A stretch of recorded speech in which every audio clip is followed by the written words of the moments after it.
Alright, so today I really wanted to talk about a game that I feel no one is actually talking about and no one knows it's actually coming. Well, by seeing the gameplay on screen you might be reminded of what it is, but don't lie to me, you forgot about this upcoming game already.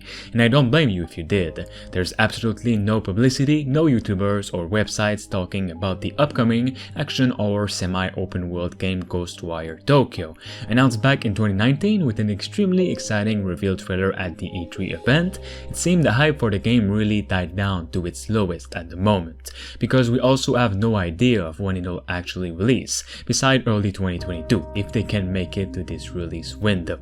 The game's first trailer, which is what you're seeing here, showed a really mysterious world where people have vanished all over Tokyo, apparently a full 99% of the population. With the humans gone, all kinds of creepy spirits roam the city with unknown intent. It falls to you, the main character, to find out what happened to everyone while purging the city of its new demon interlopers in a beautiful, colorful, detailed world of Tokyo reimagined for the gaming world. At first glance, people thought it was a creepy and mysterious horror project since it is being made by the creators of The Evil Within. Turns out it is an action horror game with a completely different vibe.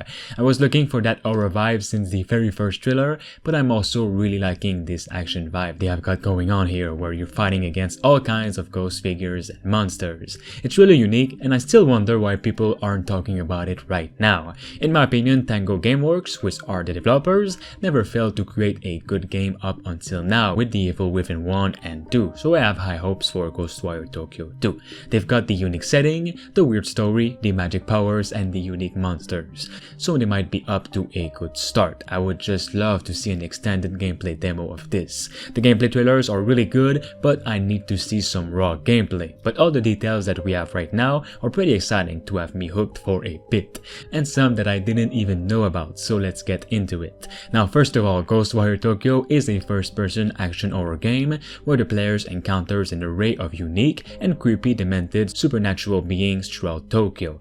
The game will be far more combat-oriented than what people expect, and is in no way to be compared to a survival horror experience like The Evil Within, for example. It is much more action than that. It will be an horror game in the same way Doom is a horror game, where the focus lies more on action set pieces in a world filled with creepy and disgusting monsters that want to get you. Players will battle against different beings utilizing an assortment of unique looking spells and abilities in a beautifully realized Tokyo world. Even better than that, assisting them in creating a more action-oriented game is a new team member called Shinichiro Hara, who worked on the push-forward combat and the glory kill system in Doom 2016, and is now the combat director on Ghostwire Tokyo, Bethesda said. Hara and the combat team at Tango have created an intricate, combo-based system that utilizes movements inspired by traditional Kujukiri and gestures. A feature they also added is you can initiate takedown moves on monsters from afar in Ghostwire. When enemies are vulnerable, their core is exposed, which you can pull out with your spiritual wires to kill them. Certain enemies are of course vulnerable to certain kinds of attacks depending on what you choose to do. In order to achieve a perfect combat system, the developers chose intricate, deliberate hand gestures as the primary weapons instead of simple guns. Unlike guns, the gestures allows them to put a lot more movement and personality into the player's action, as the player's hands are organic extensions of the character. This system is unique to Ghostwire. It's karate meets magic. Often, magic casters have this image of not being physically strong. That isn't the case with Ghostwire, Bethesda said. In Ghostwire, you're casting magic with martial arts movements.